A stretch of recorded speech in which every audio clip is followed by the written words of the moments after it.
Eu me alegro na cruz, dela veio essa luz para minha santificação.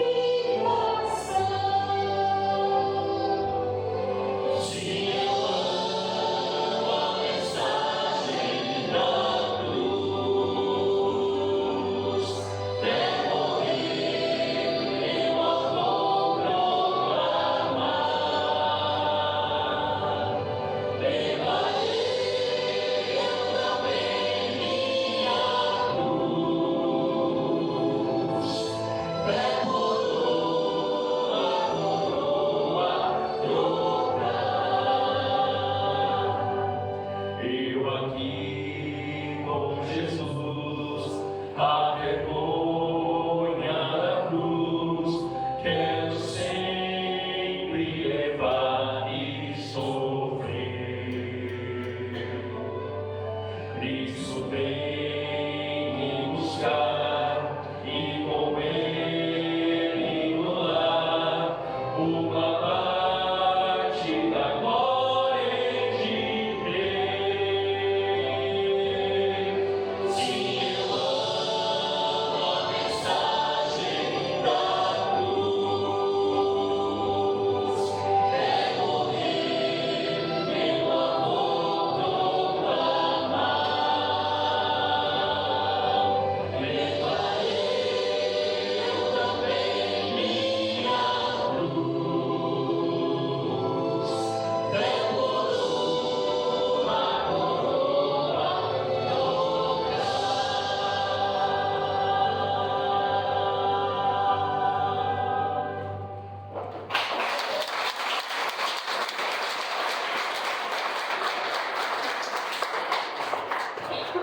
Só que deu uma ideia aqui. Quantos conhecem esse hino? Ou já cantaram alguma vez, ou já ouviram?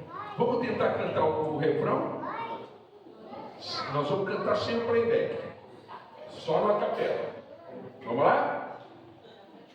Sim, eu amo a mensagem da cruz, é morrer eu a vou proclamar. Levarei eu também minha cruz, pré-coroa, coroa, trocar.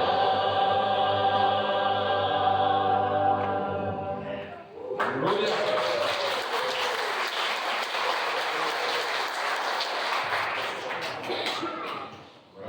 Segundo o cântico, ele é uma mensagem assim que fala sobre aquilo que Jesus colocou acima de tudo quando ele se entregou, quando ele se anulou.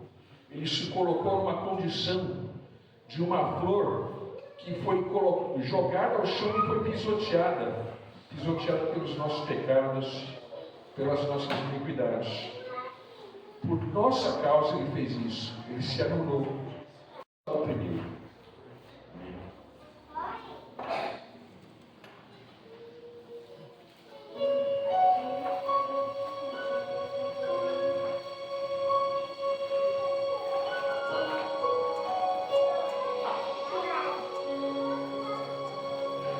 Bem mais que as forças, poderes reis, que a natureza e as forças ele fez.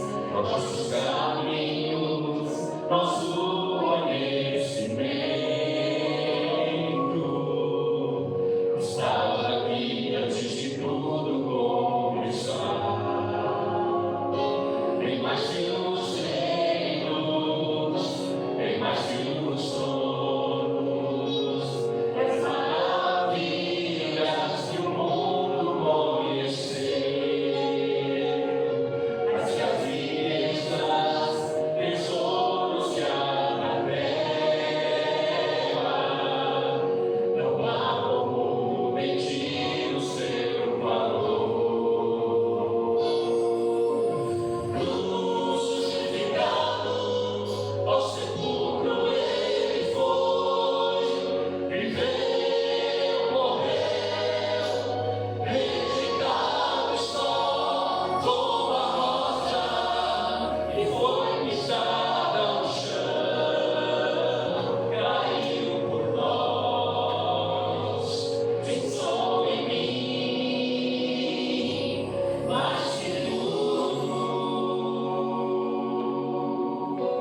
Eu olho para a cruz, e para a cruz eu vou, do seu sofrer participar, da sua obra vou cantar. Meu Salvador,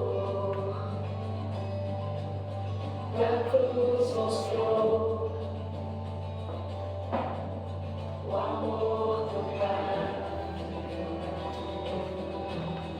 o justo Deus.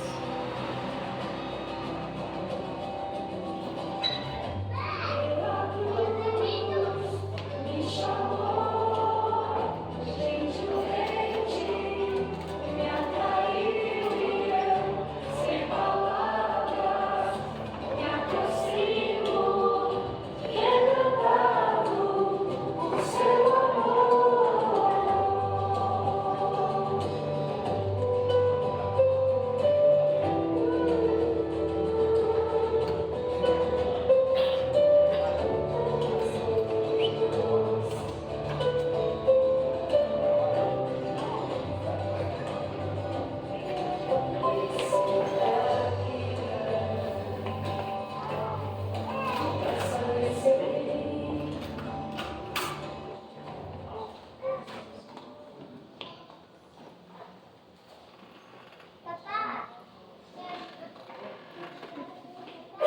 Vai aparecer a mãe?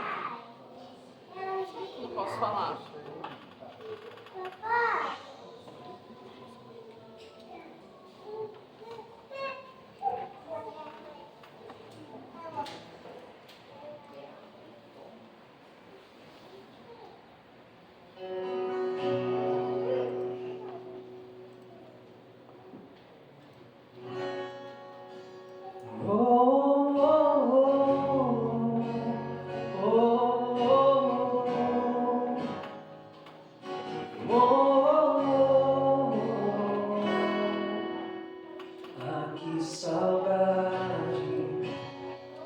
Que saudade de ouvir tua voz ao entardecer.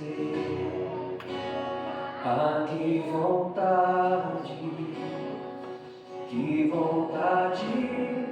de voltar ao jardim da inocência. Se eu pudesse, voltaria atrás e não faria novamente o que fiz. Troquei minha comunhão pela escuridão da noite e em trevas tornei os meus dias. Ah, que saudade de ouvir tua voz ao entardecer. Ah, que vontade de voltar ao jardim da inocência. Se eu pudesse, voltaria atrás e não faria novamente o que fiz. Troquei minha comunhão pela escuridão da noite e em trevas tornei os meus dias. Ah, que vontade de andar contigo nesse jardim da viração dos dias. Pegar em tuas mãos e voar pela imensidão da terra e te adorar. Ah, que vontade de dizer a ti tudo que aprendi nesse jardim.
criou tudo que vemos na natureza, criou o que está no ar, criou o que está nas águas, criou todas as coisas. E criou o homem e criou a mulher.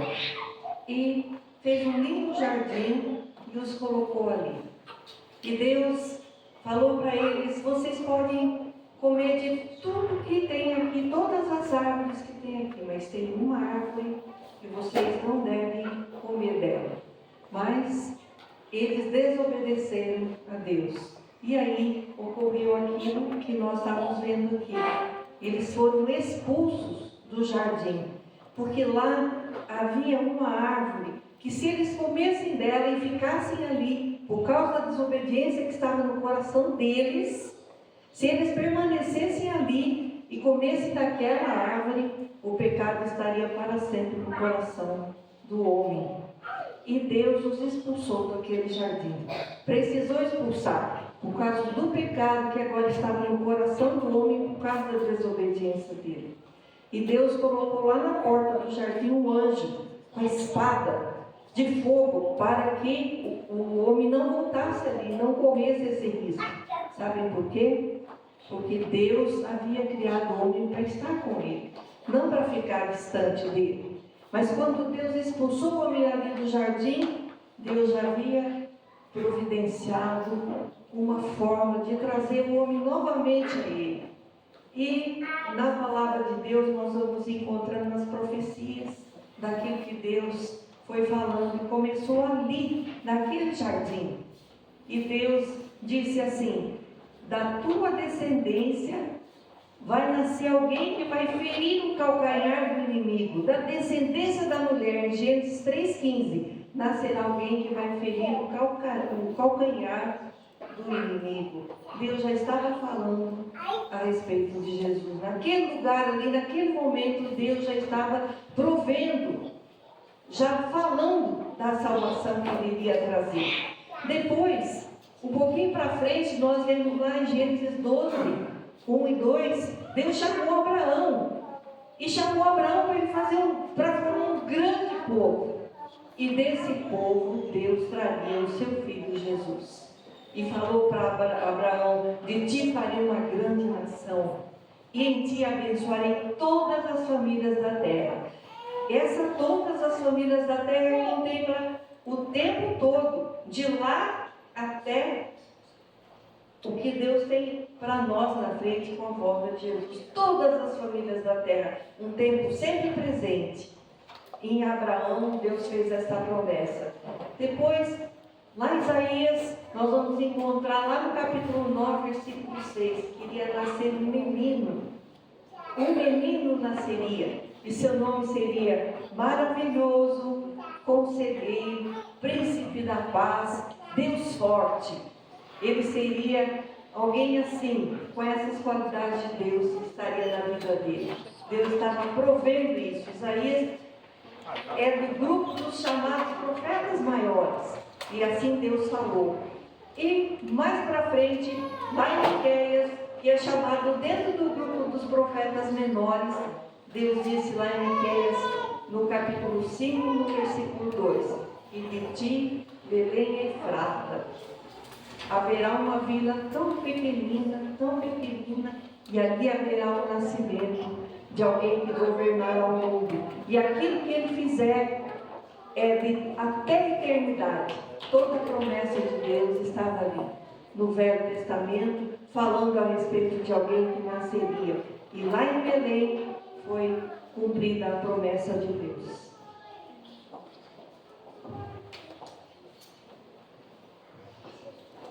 E chegou o tempo da profecia ser cumprida. Deus mandou o anjo Gabriel até a cidade de Nazaré, onde ali morava uma jovem de pouca idade chamada Maria. Maria estava comprometida com José, um homem bom, e José era da descendência de Davi. O anjo Gabriel, quando veio falar com Maria, disse a Maria: salve, agraciada, o Senhor é contigo. Maria se assustou e o anjo disse: não tenha medo, Maria, você é abençoada por Deus. você ficará grávida de um menino. Você terá esse filho e colocará nele o nome de Jesus. Maria ficou se perguntando, mas como se eu ainda nem sou casada? O anjo disse, Maria, o Espírito do Senhor virá sobre você e a sombra do Altíssimo a envolverá e você ficará grávida. Este menino será governante do reino de Davi para todo sempre.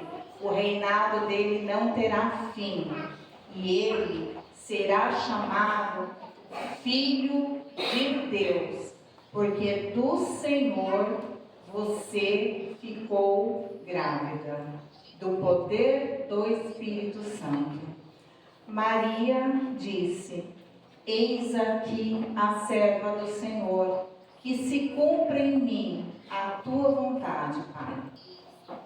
E isso aconteceu. Maria achou-se grávida pelo Espírito Santo. José ficou com ela, porque o anjo também veio dizer para ele que ele não precisava se preocupar em continuar o compromisso com ela.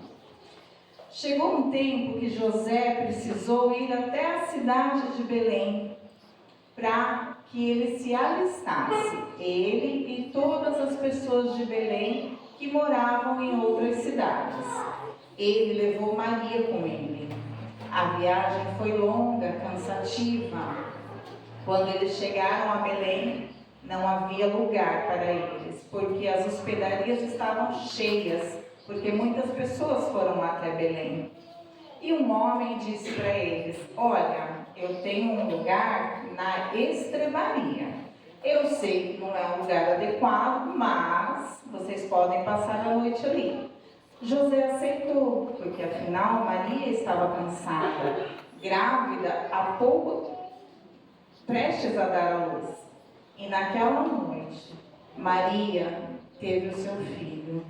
Jesus veio ao mundo. Maria o envolveu em panos e o colocou deitado na manjedoura. Não havia lugar para o Rei dos Reis, e ali ele foi colocado. Bem perto dali haviam pastores cuidando de suas ovelhas. E o anjo Gabriel, mais uma vez, foi anunciar aos pastores agora que havia nascido o Salvador. Eles se assustaram, mas ele disse assim, trago notícia de grande alegria, pois hoje vos nasceu o Salvador, que é Cristo o Senhor. Vocês o encontrarão deitado numa manjedoura e enrolado em panos. Os pastores foram até lá, sim, para ver Jesus, para adorá-lo.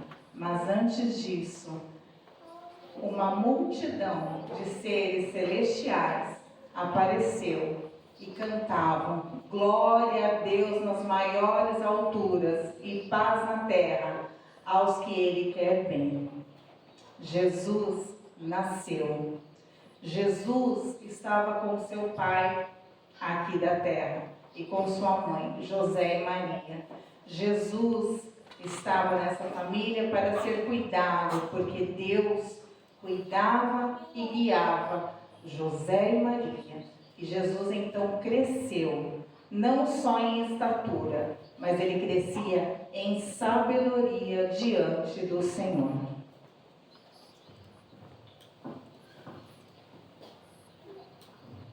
E Jesus cresceu, o tempo passou, e quando ele tinha cerca de 30 anos, ele iniciou o ministério dele na terra.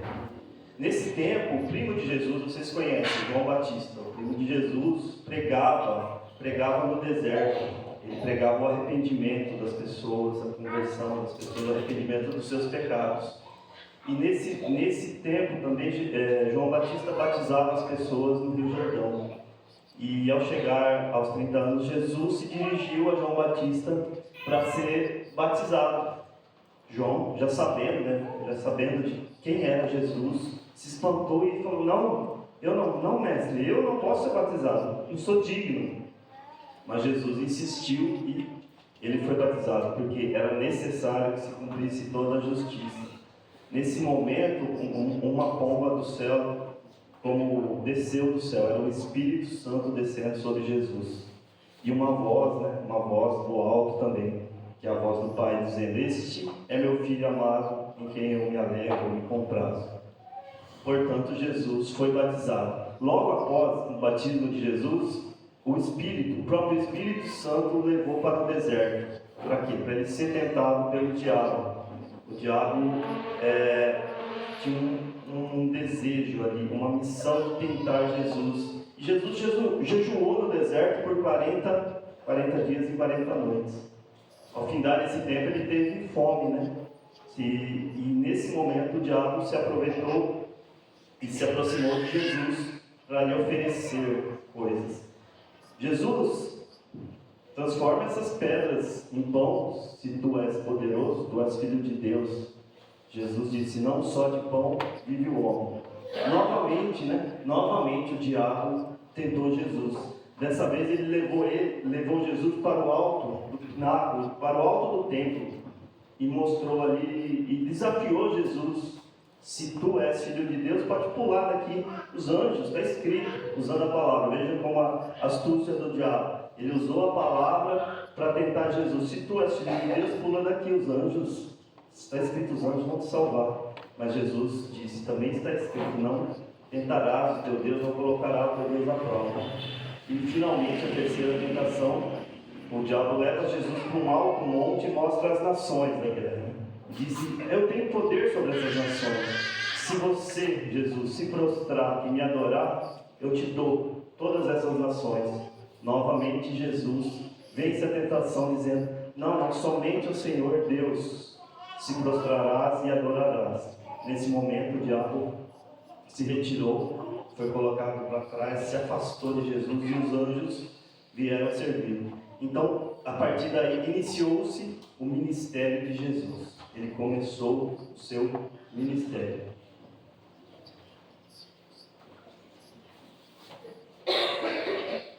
Bem, aos 30 anos, então, Jesus inicia seu ministério e por 3 anos ele realiza grandes coisas, muitos feitos e deixa muitos ensinamentos para nós. Alguns desses milagres, desses 3 anos, o primeiro foi transformando água em vinho, num casamento.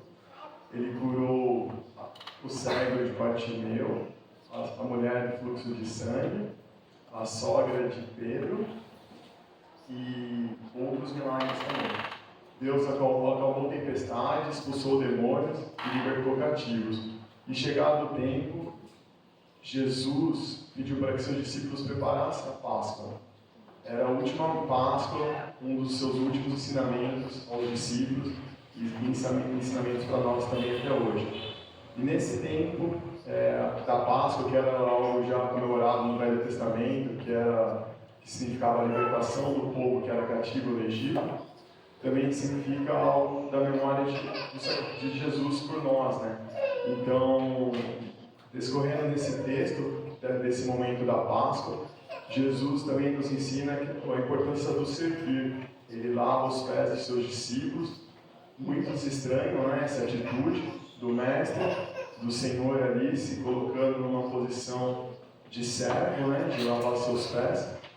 Mas ele, de maneira simples, de um ato singelo, demonstra a importância do servir. E também, passado esse tempo, no final, entardecendo, ele disse na mesa: onde vocês irão me trair? Aí alguns disseram: como assim? Eu não, né? Se estranhavam. Todos eles ali andavam com Jesus e, infelizmente, mesmo andando, um deles teve essa atitude, né, de trair.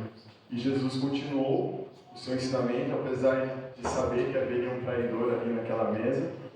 E ele compartilha do pão e ele diz assim, né, para os seus discípulos, que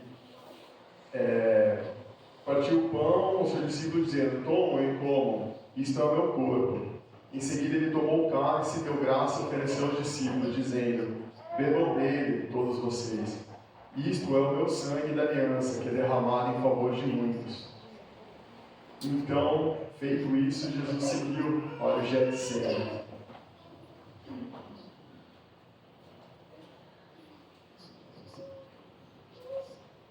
Então, queridos, Jesus já estava sentindo, né, a pressão dos últimos momentos dele na terra. Ele sabia qual era o destino que era conferido a ele pelo Pai. E João vai dizer que, tendo amado os seus, ele os amou até o fim. Saindo ali da última ceia, a última ceia de Páscoa que ele comemorou com seus discípulos, ele foi a um lugar que já era de costume dele, que era no Monte das Oliveiras. Mais uma vez nós vamos voltar para o jardim, só que dessa vez o jardim Getsemane. Jesus chega ali com seus discípulos e pede para que alguns fiquem ali o aguardando, e ele fala: eu vou orar, fiquem aqui e orem, para que vocês não caiam em tentação. Ele se afasta um pouco, leva com ele Pedro, Tiago e João, e a palavra diz que ele começou a se entristecer e se angustiar muito. E ele fala para alguns discípulos: a minha alma está aflita, ela está angustiada até a morte. Fiquem aqui, vigiem comigo. O espírito, ele está pronto, mas a carne é fraca. Jesus se afasta e se prostra ao chão. O Rei dos Reis, o Senhor dos Senhores, aquele onde toda divindade reside, estava prostrado. Ele estava aflito e ele começa a orar ao Pai. E qual é a oração dele? Pai, se for possível, passa de mim esse cálice. Não deixa que eu beba esse cálice, por favor. Se for possível, tira esse cálice de mim. E a Bíblia diz que ele se angustiava, e quanto mais ele se angustiava, mais ele orava. E ele estava tão intensamente aflito, que a Bíblia diz que o seu suor se tornou como gotas de sangue que pingavam sobre a terra. Isso é um fenômeno muito raro na medicina. Muito poucas pessoas passaram por isso. E isso demonstra uma aflição de alma extremamente grande, algo insuportável para o ser humano suportar. E o nosso Jesus estava ali, suando sangue. Ele volta aos seus discípulos e encontra todos dormindo. Lucas vai dizer que eles estavam dormindo de tristeza. Marcos vai dizer que eles não sabiam nem o que dizer para Jesus quando ele disse: Pedro, nem por uma hora você conseguiu vigiar comigo. Ore, vigie, para que você não entre em tentação. Por 3 vezes, Jesus vai e volta aos seus discípulos. E nesse meio tempo ele ora 3 vezes, pedindo ao Pai que afastasse dele aquele cálice. Por fim, a palavra diz que um anjo veio confortá-lo. E ele se levantou ali do jardim do Getsemane, ciente de que a vontade do Pai não havia mudado. E de que ele iria beber o cálice que estava preparado para ele. Jesus vai até os seus discípulos e os desperta e fala: vamos, levantem, porque o traidor se aproxima. É a hora das trevas, é a hora do mal. Eu fico imaginando o cenário, imagine o cenário, à noite. E ele nem tinha terminado de falar quando Judas, um dos seus discípulos mais chegados, aquele de quem ninguém duvidou na mesa da Santa Ceia, ele chega com uma turma de gente, um monte de gente armada de pau, de espadas, de chicotes, e ele se aproxima de Jesus e dá um beijo em Jesus. Um beijo. Jesus olha para ele e fala: Judas, é com um beijo que você trai o Filho do Homem. Jesus conhecia o gosto da traição. Jesus estava ali naquele lugar de aflição, o Getsemane, que é o lugar, significa a prensa do azeite, e ali ele tinha muitos desafios: a traição de Judas, a negação de Pedro. ele ia ser abandonado por todos os seus discípulos, ele ia sofrer aflições que nós não conseguimos nem expressar, mas ele estava lá. Ele ia sofrer por quem vocês procuram? E eles falam: Jesus o Nazareno. Sou eu, pode levar, mas deixem esses homens em paz.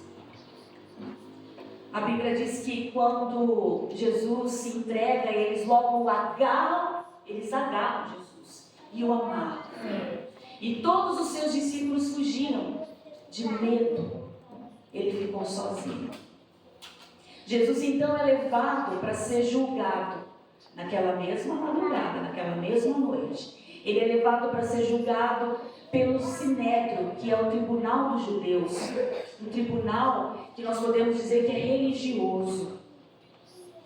Jesus ali é confrontado, ele é apertado, as pessoas ali querem tirar dele alguma confissão maligna que comprometesse ele diante de Deus e diante da lei, mas não conseguiam achar nada.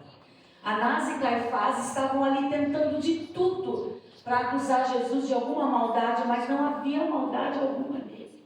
Não havia do que acusá-lo. Nem as testemunhas falsas conseguiam ter um testemunho válido. E acreditem se quiser, só havia testemunha de acusação. Não tinha defesa, não tinha advogado de defesa, não tinha testemunha de defesa. E ali Jesus foi julgado, e quando Caifás, pela última vez, o aperta e fala: você é o filho de Deus ou não é? Ele fala assim: você está dizendo que eu sou. Você quer saber o que eu te digo? Eu vou te dizer uma coisa. Você vai ver os céus abertos. Você vai ver os céus abertos e o Filho do Homem assentado à direita de Deus, vindo nas nuvens com poder e glória. E é nesse momento que Caifás rasga suas vestes em sinal de horror. E ele fala: não precisamos de mais nada. Ele é um condenado, ele blasfemou contra Deus, ele merece a morte. Jesus então é preparado para ser levado perante uma autoridade romana, já que os judeus, por ser um tribunal que não era romano, que não tinha autoridade romana, não podia fazer a execução da condenação. Então eles levam Jesus até Pôncio Pilatos, o governador da Judeia. Eles apresentam Jesus ali do lado de fora mesmo, da casa de Pilatos. E Pilatos começa a interrogar Jesus. Pilatos não vê nele mal algum, não há nada que mostre para Pilatos que Jesus merece ser morto, que merece essa condenação que querem impor para ele. Mas o Sinédrio, ele está atiçando o povo, ele está ali insistindo com Pilatos, dizendo que se Pilatos não fizer nada, ele está contra César. Por fim, Pilatos começa a ter ideias para poder resolver essa questão. E ele tem uma grande ideia nesse exato momento em que Jesus está diante dele.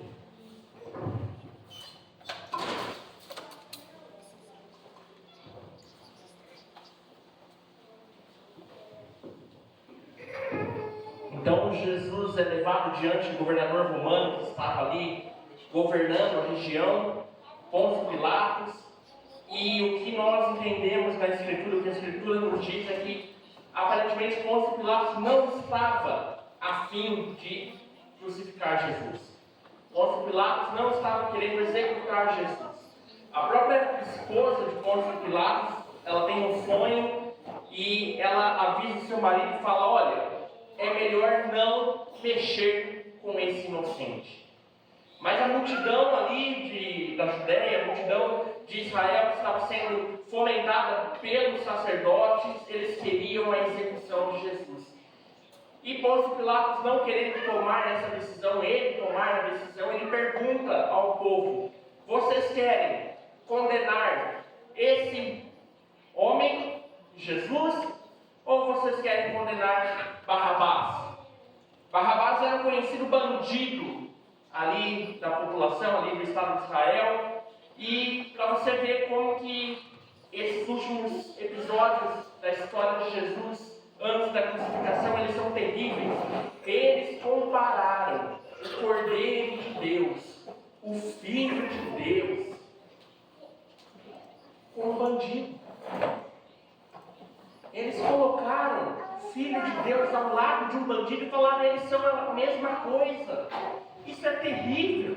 Nós não conseguimos ter a dimensão, a compreensão do que foi isso. Jesus, o Filho de Deus, Efésios, o livro de Efésios vai nos dizer que tudo foi feito por meio dele, para ele. E naquele momento ali, eles pegam o Filho de Deus, eles o comparam a Barrabás, um bandido. Jesus foi humilhado de todas as maneiras possíveis. E quando nós celebramos a Páscoa, antes da vitória, teve todos esses episódios, tiveram todos esses episódios, e nós precisamos sentir a dor para carregar a cruz de Cristo hoje também. Não foram só as pessoas da época que carregaram a cruz, mas nós precisamos carregá-la hoje. Então ele está ali diante de Pôncio Pilatos, e Pôncio Pilatos pergunta ao povo: é Cristo ou Barrabás? O povo diz: é Cristo. E eles, então, Pôncio Pilatos começa a dar sequência à condenação de Jesus, que era a morte. E os soldados levam Jesus para o pátio, ali do lado da construção, e eles tiram a roupa de Jesus, colocam sobre ele um manto vermelho, e esse manto vermelho, ele é o símbolo da realeza, e eles também confeccionam uma cruz de espinhos, colocam sobre o Filho de Deus, e começam a bater em Jesus e a humilhar Jesus, dizendo: você não é o rei dos judeus? Olha só, você não é o rei dos judeus? Jesus de fato é o rei dos judeus, mas naquele momento ali, ele estava sendo humilhado por causa disso. Ele, o Filho de Deus, para ele foram feitas todas as coisas, mas ele estava ali sendo agredido, ele estava ali sendo humilhado. E aquela cruz, você imagina, uma cruz de espinhos sobre a sua cabeça. É muita dor, é muita humilhação. Então eles batem em Jesus, diz que ele tomou mais de 39 chibatadas de chicote. Eles retiram esse manto vermelho, devolvem as roupas de Jesus para ele, pegam a cruz. A cruz era pesada, não era algo leve, madeira maciça. Colocaram sobre Jesus e fizeram ele carregar essa cruz até o monte da crucificação. Todos nós, em algum momento, já vimos essa cena em alguma ilustração, em algum filme, mas eu queria que a gente tentasse entrar nesse lugar. Nós somos conhecidos como cristãos, pequenos cristos, é esse o significado. Então eu queria que a gente tentasse imaginar esse caminho, essa caminhada. Então Jesus começa a levar a sua própria cruz até o monte da crucificação. E nesse caminho ele continua sendo humilhado, zombado. As pessoas continuam falando mal dele. As pessoas continuam batendo nele enquanto ele carrega a cruz. Em determinado momento o seu corpo já não aguenta essa aflição e ele não consegue mais carregar a cruz. Jesus era um homem, ele era o Filho de Deus, mas ele se fez homem para sentir tudo o que nós sentimos, sentir todas as dores que nós sentimos. Talvez ele não precisasse disso, mas o nosso Deus, ele não é um Deus que fica distante, ele é um Deus que fica perto, é um Deus que tem empatia. Ele veio viver aqui na terra para cumprir esse propósito, mas também para sentir como é viver naturalmente como um homem. E ali ele estava sentindo tudo. Talvez nenhum de nós cheguemos um dia nessa situação de sentir todas essas dores, mas ele ali estava sentindo tudo. E em determinado momento ele não aguenta mais carregar essa cruz. Então os oficiais romanos pegam um homem da multidão ali, colocam esse homem para carregar a cruz até o monte da crucificação. E chegando lá, eles colocam aquela cruz no chão, colocam Jesus sobre a cruz, colocam pregos nos seus pés, nas suas mãos e levantam a cruz. o nosso Cristo, ele estava ali crucificado.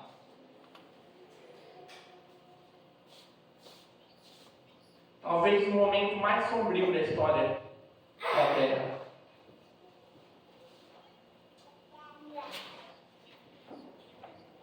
E mais uma vez, essa comparação. Jesus está ali, crucificado. E a palavra nos diz que ao seu lado estavam outros 2 bandidos, outros 2 criminosos, que também estavam ali para cumprir essa pena de morrer na cruz. Mais uma vez, compararam Jesus com 2 criminosos. Podiam ter feito uma crucificação diferente, não sonhe, talvez não seja tão criminoso desse jeito, vamos fazer em outro lugar, mas não. A Bíblia diz que ele estava ali junto com outros 2 bandidos crucificados. E aqui, eu acho incrível como a palavra detalha esse momento. Jesus está ali padecendo pelos nossos pecados, ele está sendo humilhado, ele está sendo assassinado. A palavra é essa, a gente não usa essa palavra, a gente usa morto, crucificado, a gente usa diversas palavras, mas a verdade é que Jesus estava sendo assassinado. Então ele está ali sendo assassinado, ao seu lado 2 bandidos, e um deles pergunta: como que eu posso para ser salvo? Qualquer um de nós que estivesse nessa situação, eu não sei o que eu faria, eu talvez estivesse preocupado com a minha própria situação, mas Jesus olhou para esse homem e ele disse: olha, hoje mesmo você estará na casa do meu pai, você estará comigo. Então ali no momento de mais sofrimento, no momento mais difícil da jornada de Jesus aqui conosco, ele estende a salvação àquele bandido. E você deve usar um pouco do raciocínio e pensar: aquele homem ali que estava ao lado, aquele bandido, aquele criminoso, ele fazia provavelmente parte do povo judeu que estava ali. O povo judeu que condenou Jesus, que estava assassinando Jesus, quando pede salvação através desse homem que estava ao lado da cruz, sendo morto também, Jesus não pensa nisso. Jesus fala: hoje mesmo você estará comigo. Esse é o amor do Pai, esse é o amor de Cristo. Ele estava ali sendo assassinado, humilhado, morto, pelos nossos pecados, pelo pecado da humanidade. Mas mesmo assim, ele tinha o coração de Deus para salvar o perdido. Esse é o coração que ele tem comigo e com você. Então ele estava ali, em determinado momento ele olha para o céu e diz: Pai, por que o Senhor me abandonou? Quantas vezes nós nos sentimos abandonados por Deus? Quantas vezes nós reclamamos e pensamos: Deus, onde o Senhor está? E Jesus ali numa situação muito mais complicada, ele também tem esse mesmo sentimento que eu e você muitas vezes passamos. Ele se questiona: Deus, onde está o Senhor? Você percebe que Jesus está em um extremo sofrimento.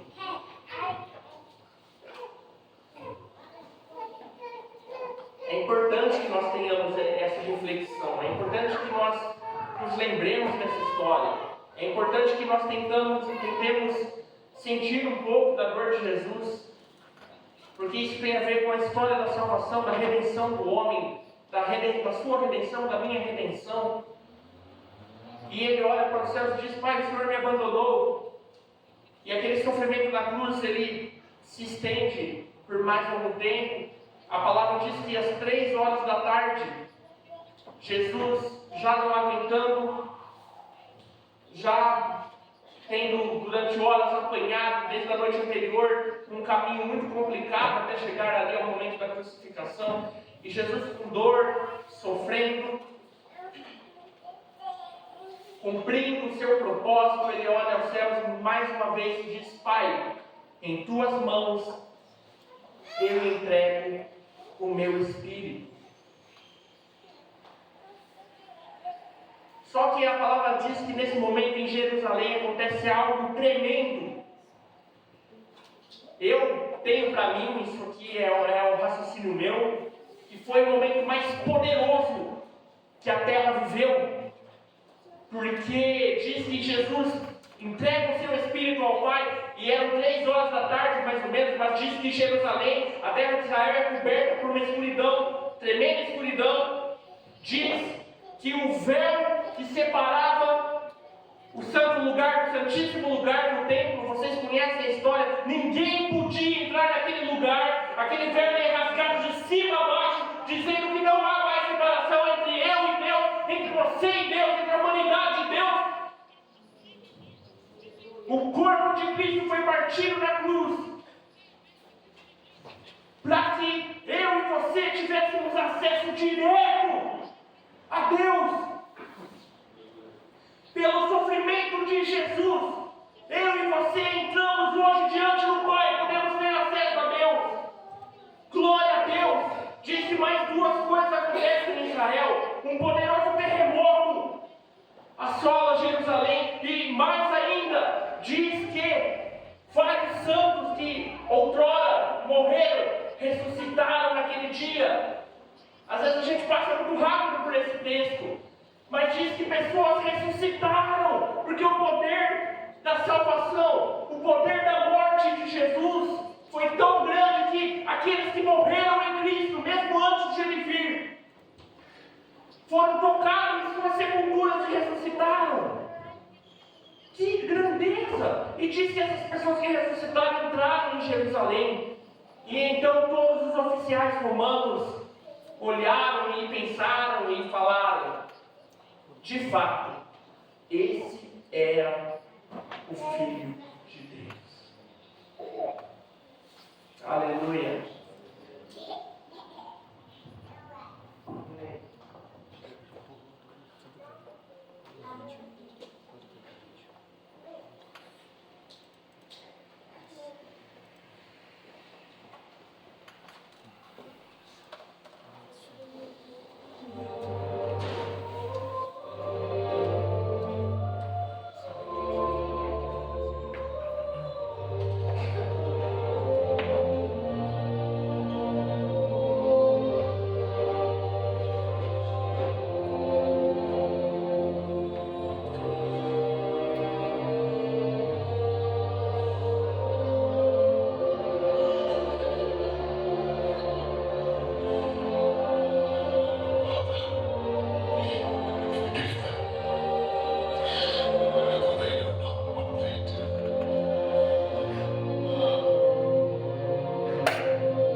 O sol se apagou, ali estava morto Salvador,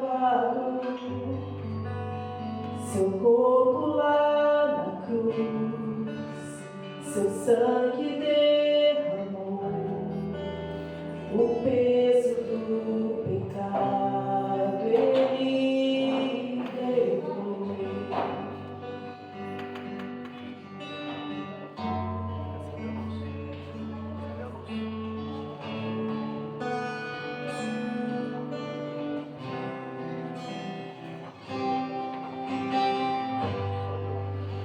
Deus Pai o abandonou, cessou seu respirar, em trevas se encontrou o Filho.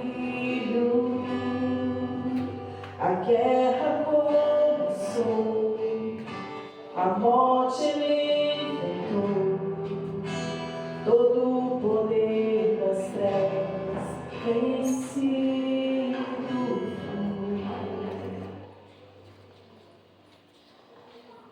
Havia entarecido, era por volta das 3 horas da tarde e Jesus morreu. E a Bíblia fala que então José de Arimateia, que era um dos seus discípulos em segredo, pediu permissão a Pôncio Pilatos para poder sepultar Jesus. E ele vai, retira o corpo de Jesus do madeiro, unge o corpo de Jesus com os óleos aromáticos e com um lençol branco, envolve o corpo de Jesus e coloca numa sepultura que estava ali bem próximo. Eles tinham que fazer isso muito rápido, porque era já no entardecer, na véspera do sábado, e iniciar o Shabá, eles tinham que finalizar isso muito rápido. Eles não puderam chorar pelo seu mestre, como eles desejavam. Eles tiveram que entregar o corpo de Jesus às pressas e fazer tudo correndo. E colocaram então Jesus naquela sepultura e selaram com uma pedra. Jesus estava morto. Mas no terceiro dia, a Bíblia diz que desceu um anjo do céu, em forma de um relâmpago, vestido de vestes brancas. E quando ele desce do céu, acontece um terremoto e ele remove aquela pedra. A Bíblia conta também que nessa madrugada do terceiro dia, Maria Madalena caminha para o túmulo. Fico pensando que Maria Madalena está ali naquele momento de sofrimento, pensando sobre o seu mestre. Ela leva consigo óleos aromáticos para ungir o corpo do mestre, para prestar as homenagens, para chorar pelo seu mestre, porque não houve tempo. Ela não pôde fazer isso. E eu imagino ela caminhando no escuro de madrugada, sozinha, caminhando em direção ao túmulo de Jesus e pensando: como eu vou entrar naquela pedra? Tem soldados, como eu vou fazer? Eu preciso ungir o corpo do meu mestre. Ela levava óleos aromáticos com ela, mas quando ela chega ali, a pedra havia sido removida. Maria Madalena então vê que o túmulo está vazio e ela corre para Pedro e João e diz: tiraram o corpo do mestre, nós não sabemos onde o colocaram. Pedro e João saem disparados, correndo, para ver o que havia acontecido. Eles entram no túmulo e veem que o túmulo está vazio. As roupas, o lençol que Jesus havia usado estava ali no túmulo. E eles saem e voltam para casa. Mas a Maria Madalena permanece ali, à porta do túmulo, chorando, pensando onde colocaram o meu mestre. E ela está ali chorando, e a Bíblia fala que em algum momento ela olha dentro do túmulo, ela vê 2 homens vestidos de branco, 2 anjos sentados onde Jesus estava. E eles falam: mulher, por que choras? E ela fala: eu não sei onde colocar o corpo do meu mestre. E Maria se vira para trás e vê um homem que ela acha que é um jardineiro. E fala: onde você colocou o corpo do meu mestre? Me diga, eu vou buscar. E aquele homem olha para ela e diz: Maria.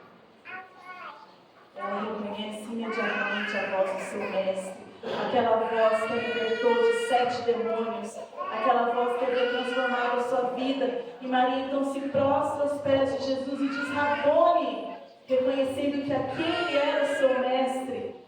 E Jesus diz: não me segure, eu ainda preciso fazer muitas coisas, eu preciso ver os discípulos. Vá e conte que eu ressuscitei. Então Maria vai e conta que ela encontrou com o mestre. Jesus ressuscitou, ele venceu a morte. Ele venceu a morte e nos libertou. Através da morte e da ressurreição de Jesus, ele nos libertou do pecado, permitiu que nós pudéssemos ter acesso ao Senhor.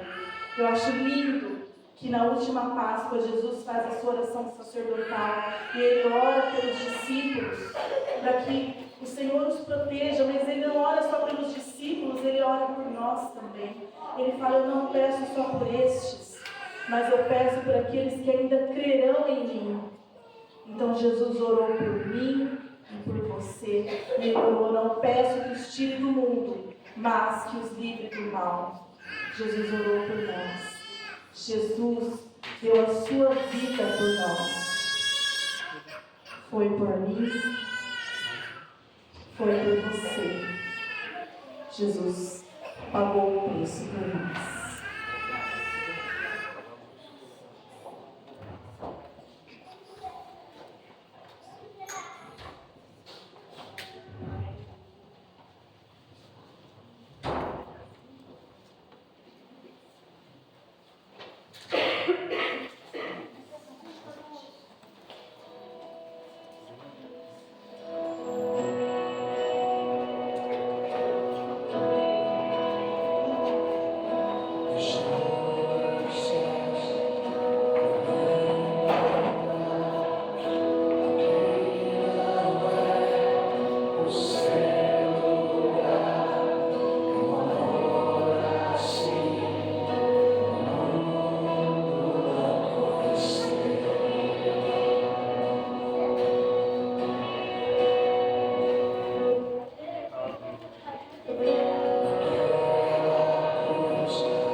Glória a Deus.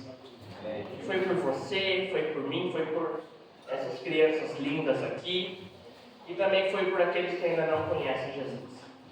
Então a gente sempre relembra toda essa mensagem, porque a nossa missão aqui não é só ficar no que aconteceu, mas nós devemos pregar o Evangelho do Reino até que Ele venha, né?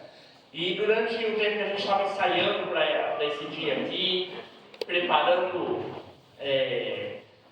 as coisas especiais que a gente teve nessa noite, eu pensei que a gente podia terminar com uma música que todo mundo conhece. Eu queria que o Paulinho já viesse para cá. Paulinho é um cara de violão, sempre que a gente precisa. E eu era bem pequenininho, acho que eu tinha o tamanho, deixa eu ver, talvez do Miguel. Eu tinha o tamanho do Miguel quando essa música a gente cantou ela a primeira vez aqui na igreja. E foi um dia que tiveram 2 falecimentos em 2 famílias aqui da igreja. Eu lembro bem, acho que foi na família da Tereza, teve um falecimento lá em Itu, e um na família do meu tio José Soares, lá em Campinas. E eu lembro que à noite a gente estava aqui na reunião da igreja e tocou essa música e foi também um testemunho, foi tipo uma música que foi tocada para trazer esperança, né, a quem estava de luto. Então eu queria que a gente se levantasse para cantar ela, porque a Páscoa, ela é a morte de Cristo, mas não é só a morte, ela é a ressurreição do Senhor. O Senhor não ficou morto, Ele ressuscitou. Aleluia!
Tinha uma parte que a gente emendava assim: vai haver um avivamento no meu país, vai haver um avivamento no meu país, desde o norte até o sul, do leste ao oeste, vai haver um avivamento, vai haver um avivamento.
Porque o Senhor, desde que lá no início das Escrituras começaram a ser profetizadas as coisas a teu respeito, Senhor, o Senhor veio e o Senhor cumpriu.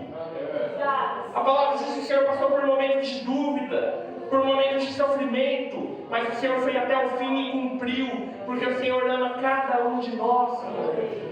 E o Senhor não está naquela tumba, o Senhor ressuscitou. Aleluia, nós te adoramos porque o Senhor é vivo. O Senhor está sentado nesta no trono de Deus. E a palavra diz que, como o Senhor disse, aqueles que estavam te interrogando, a gente ainda verá o Senhor vindo, o Senhor com poder e glória, assentado à destra do trono do Pai. E nós te adoramos por causa disso, porque somos um povo de um Deus vivo, não de um Deus morto. E somos gratos por tudo que o Senhor fez por nós. Em nome de Jesus, Senhor. Louvado seja o teu nome. Aleluia, aleluia.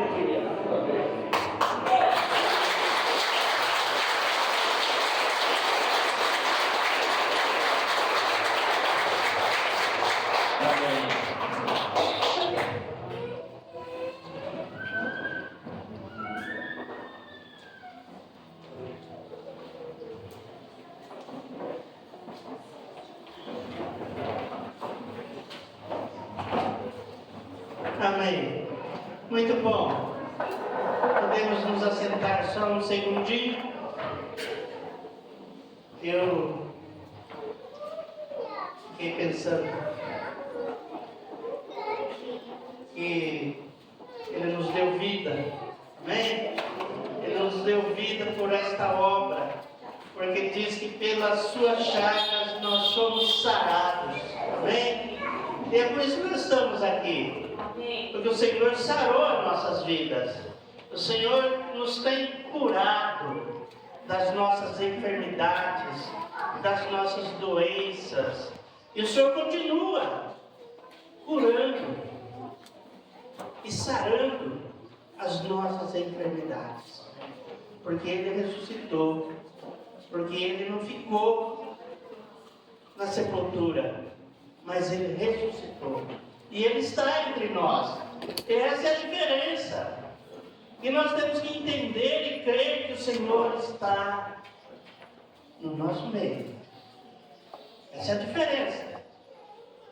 Nós temos um Deus que ressuscitou dentre os mortos, que está no nosso meio, fazendo a sua obra de ressurreição nas nossas vidas. Então, Ele nos quer dar vida. Vida em abundância. Nós vivemos num mundo cheio de doenças. E as principais não é o câncer. O câncer também é. Mas as principais são as nossas doenças emocionais. As depressões, as fobias. E disso o mundo está cheio. Né? Muita gente, né, estão exaustas, doentes, precisando do Senhor. Né? E Ele continua nos libertando das nossas enfermidades, das nossas doenças. Amém? Então, eu lembro daquela passagem que Jesus vinha de cidade em cidade, curando os enfermos de todas as doenças e enfermidades. Né? E ele diz que ele se compadeceu, ele olhou uma multidão e ele se compadeceu delas, porque elas eram como ovelhas que não têm pastor. Isso me chamou a atenção esses dias, porque depois ele diz assim: rogai ao Pai que envie trabalhadores para a sua seara, porque a seara é grande, mas os trabalhadores são poucos. Amém? E aí eu fiquei pensando, qual é o papel desses trabalhadores? Qual é o papel desses trabalhadores? promover a cura. Amém? Através do nome de Jesus. Através da vida de Jesus nas nossas vidas. Nós somos os trabalhadores da seara. Amém? Então Deus quer curar cada pessoa que está aí no mundo sem pastor, sem direção, com depressão, com exaustão, doentes, sem vida, e nós somos chamados para levar vida a essas vidas, amém? Nós somos chamados. Então, você é um trabalhador da seara, e Ele está curando a sua vida, Ele está curando as nossas vidas para levar vida às pessoas, amém? Pense nisso. É tempo de entrar na fila. Amém? Eu quero ser um trabalhador da seara. Eu quero aprender a levar esperança, a levar alegria, a levar vida, a levar a paz. O que mais está faltando, acho que é uma epidemia, o que mais está faltando nesse mundo é paz. Não é? Então, quando a gente entra numa casa, a gente vai em alguma casa, Jesus ensinou. Diga, paz seja nesta casa. Não é?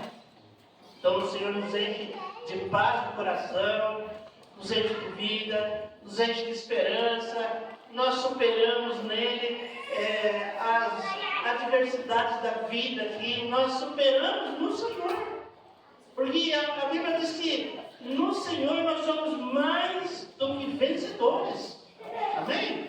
Não depois que eu parti desse mundo. Isso não tem sentido.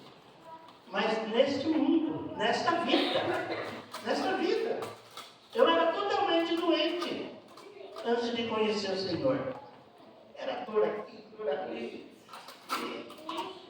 Fora a depressão, né? Fora a depressão.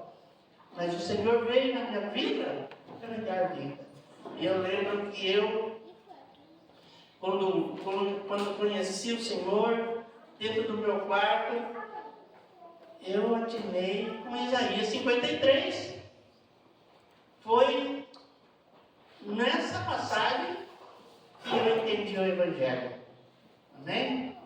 Então o Senhor quer fazer de cada um de nós um obreiro, como diz lá no livro de Lucas, um obreiro que é introduzido no Evangelho para ser um povo preparado. Né? Cada pessoa que vem para a igreja, ela tem que se preparar no Senhor todos os dias para ser mais um obreiro na casa do Senhor. Amém? Então vamos crer.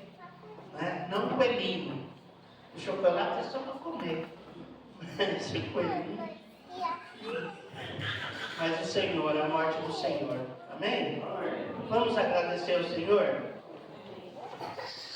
Senhor, diante daquilo que nós temos experimentado, Senhor, ao longo dos anos, Senhor, Tu tem feito, Senhor, a diferença na vida de todo aquele que crê, Pai.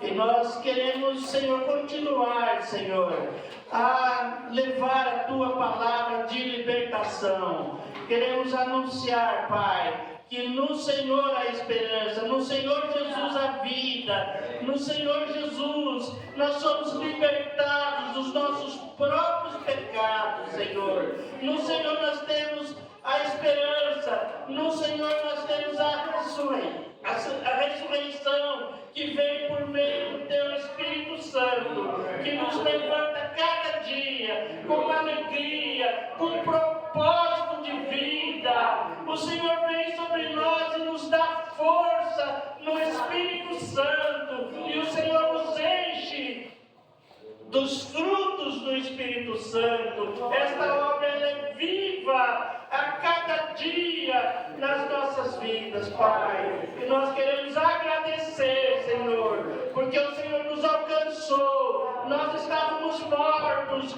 nós estávamos perdidos, mas o Senhor nos encontrou, e o Senhor nos achou, e o Senhor nos ressuscitou, Pai, para a Tua glória, Senhor. E nós te louvamos nesta noite, Pai, porque o Senhor é o nosso Deus, o Senhor é o nosso Pai. Em Cristo, o Senhor nos resgatou e o Senhor nos chamou para um propósito de vida, para uma esperança viva, como o Evangelho diz, para novidade de vida, para uma vida diferente, Senhor. Pai, nós te louvamos, Pai, nós te bendizemos, porque o Senhor deu o seu próprio Filho para morrer na cruz por nós, para nos fazer, Senhor, estar na Tua presença, Pai. Nesta noite nós queremos te louvar, Pai, e queremos rogar, Senhor, que o Senhor faça de cada um de nós, Senhor, um obreiro na Tua casa, Senhor, para que o mundo conheça, Pai, aqueles que não conhecem a Ti, ao nosso entorno, conheçam, Senhor, que a nossa vida foi transformada. Estávamos perdidos, estávamos sem Cristo, mas o Senhor fez morada no nosso coração.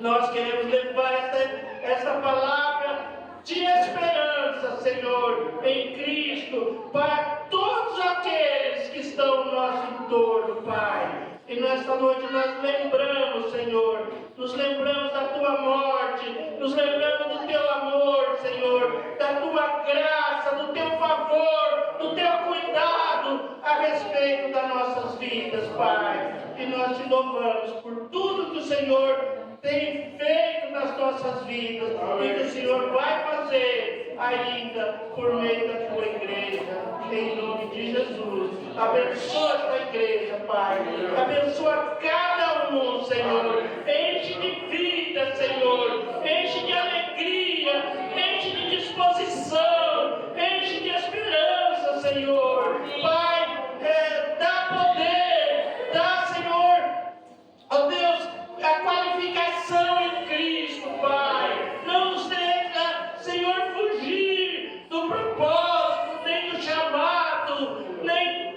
Senhor, do nosso envolvimento, Senhor, contigo, Pai. Mas nos levanta cada dia, Senhor, mais forte, mais esperançoso, Senhor, mais cheio de vigor, mais cheio de graça, mais cheio de amor, Senhor, para fazer o Teu nome grande, Senhor, para anunciar que o Senhor vive para sempre, Senhor. Nós te bendizemos, Senhor, porque tudo o Senhor tem feito nas nossas vidas, Pai, para a glória do Teu nome.